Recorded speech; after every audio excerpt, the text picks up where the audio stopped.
Bonjour, nous retrouvons aujourd'hui à l'approche de la fête de Shavuot.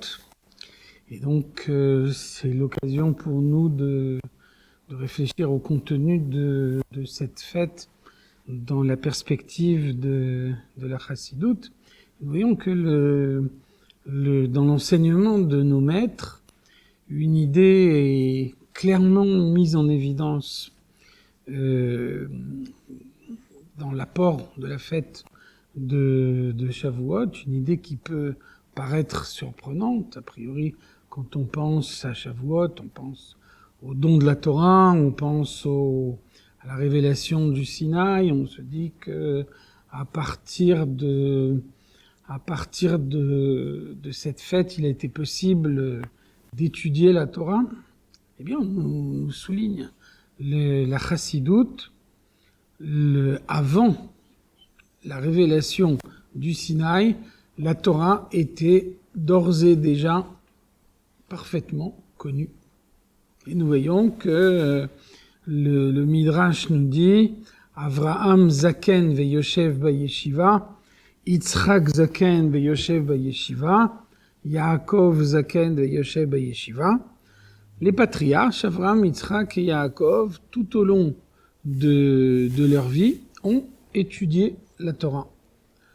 C'est en particulier que Yaakov a fréquenté les yeshivot de Shem et Ever, deux yeshivot, l'une dans laquelle on étudiait la loi écrite, l'autre dans laquelle on étudiait la loi orale. Après l'époque des patriarches, le Midrash nous dit aussi que Lo paska yeshiva me avoteinu b'Mitzrayim. À aucun moment, en Égypte, nos ancêtres ont cessé d'étudier la Torah, notamment la tribu de Lévi qui n'était pas asservie, qui n'était pas assujettie à l'esclavage. Et donc finalement, si on admet que la Torah était intégralement connue avant la révélation du Sinaï, finalement, quel est le contenu de la fête de Shavuot? On voit bien dans la Torah que lorsqu'Abraham reçoit des invités chez lui, qui sont des anges, mais pour lui ce sont des invités comme les autres, eh bien, il leur sert des matzot. Matzot afa. Abraham a fait cuire des matzot pour ses invités. Et Rashi nous explique Pessah Aya. C'était Pessah. Donc voilà, nous sommes plusieurs centaines d'années avant la sortie d'Égypte. L'esclavage d'Égypte lui-même n'a pas encore commencé, mais pendant Pessah, Abraham mange des matzot chez lui à la maison. Donc les enseignements de la Torah sont parfaitement connus. Et dès lors, quelle est la raison d'être de Shavuot? Quel est l'apport de Shavuot? Alors pour pouvoir répondre à cette question, nous devons faire une constatation, c'est que dans toutes les philosophies humaines, dans toutes les philosophies religieuses qui ne sont pas construites sur une révélation divine, l'idée qui paraît la plus évidente, quel que soit le contexte ou la référence socio-culturelle, c'est que le matériel trouble le spirituel. Et donc, l'élévation spirituelle passe systématiquement par un rejet de la matière. Donc on voit que en Occident, celui qui recherche la spiritualité va s'enfermer dans un endroit qui lui permet d'avoir les contacts les plus réduits avec le monde, et c'est uniquement de cette façon-là qu'il satisfait son besoin de spiritualité. Et si on regarde ce qui se passe en Orient, alors on s'aperçoit que malgré toutes les différences culturelles, malgré toutes les toutes les différences de conception, eh bien cette idée du rejet de la matière pour pouvoir accéder à la spiritualité reste la même. Et on voit que le judaïsme est exactement l'opposé de ce qui vient d'être décrit. Dans le judaïsme, l'élévation spirituelle participe systématiquement de la matière. Et donc, chaque fois qu'une mitzvah est accomplie, elle est toujours mise en pratique avec un objet matériel. La sortie d'Égypte est commémorée en consommant le matzah. Vous pouvez penser que finalement, le soir du Seder, il s'agit pour nous de méditer au fait que nos ancêtres étaient esclaves en Égypte et qu'ils ont ensuite été libérés de ce pays. Donc finalement, quelle importance que cette réflexion qui est essentielle, qui est la base de la commémoration, soit accompagnée par la consommation d'une matzah ou pas. Alors on voit que le judaïsme recherche systématiquement la matière, le recours à la matière. Le Shabbat est un jour d'élévation morale. Nos sages disent que Bekoshi itiru leitpalel beshabbat.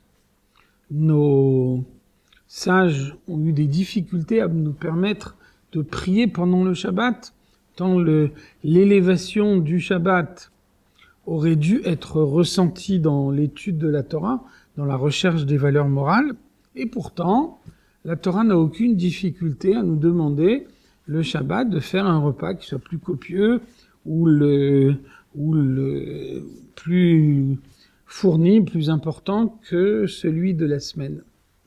Alors, dans cette recherche systématique de la matière, de l'élévation de la matière, nous tenons le contenu profond de Shavuot. La Torah, telle qu'elle a été donnée à Shavuot, telle qu'elle a été donnée sur le mont Sinaï, est la clé permettant de faire la jonction entre le matériel et le spirituel. Lorsque Dieu a créé le monde, alors il l'a créé de telle façon qu'il y avait une rupture entre ces deux dimensions. Et donc l'élévation était une élévation purement morale. L'élévation morale, avant le don de la Torah, n'avait aucun impact sur la matière du monde. La Chassidoute fait référence souvent à un récit du Zohar qui nous permet de bien comprendre cette notion. Le Zohar nous dit que lorsque Lavan a voulu rétribuer Yaakov pour ses services, pour avoir gardé son troupeau, alors il y a eu une négociation entre eux à de multiples reprises pour savoir quelle est la partie du troupeau qui devait revenir à Yaakov. Parfois, Lavan lui proposait de prendre les moutons qui étaient entièrement blancs, et à ce moment-là, Yaakov prenait des bâtons et il les taillait de telle façon qu'il en supprimait entièrement l'écorce. Donc le bâton était entièrement blanc. Et à ce moment-là, lorsque ces bâtons étaient placés dans l'étable, tous les moutons qui naissaient étaient blancs. Alors Lavan, s'apercevant qu'il allait payer Yaakov beaucoup plus cher que ce qu'il pensait lui donner comme salaire, a décidé donc de changer les conditions et de lui donner les moutons tachetés. Et à ce moment-là, Yaakov a taillé les bâtons en laissant des taches avec l'écorce et de cette façon, donc, les moutons avaient devant les yeux des bâtons sur lesquels il y avait des taches noires, et c'est comme ça que les moutons qui naissaient étaient des moutons tachetés. Et donc, la Torah constate, Yaakov reproche à Lavan, Tachalef et maskurti aseret monim. Tu as changé les conditions de mon salaire des dizaines de fois. Alors le Zohar nous dit que lorsque Yaakov taillait les bâtons de cette façon-là, eh bien, Yaakov obtenait le résultat que nous obtenons à l'heure actuelle en mettant les tefilines. De la même façon que lorsque nous mettons les tefilines, nous faisons descendre une certaine lumière divine dans le monde, la lumière des attributs de l'intellect, Yaakov, lui, à son époque, a obtenu le même résultat en taillant les bâtons dans les tables de Lavan. Pourtant, on voit que de nombreux halachot nous expliquent le respect qu'on doit aux tefilines, même au moment où on ne les porte pas, même au moment où elles deviennent inutilisables, lorsqu'elles sont disqualifiées, parce qu'elles sont trop vieilles, par exemple. Même à ce moment-là, on doit les placer dans une knisa, dans un endroit qui est préparé à cet effet, mais en tout état de cause, on n'a pas le droit de les jeter, on n'a pas le droit de leur manquer de respect. On ne voit pas, dans le Zohar, que Yaakov ait conservé les bâtons après les avoir utilisés. Donc, nos tefilines, après avoir descendu la lumière de Dieu dans le monde, conservent en eux toute la sainteté de l'action qui a été menée.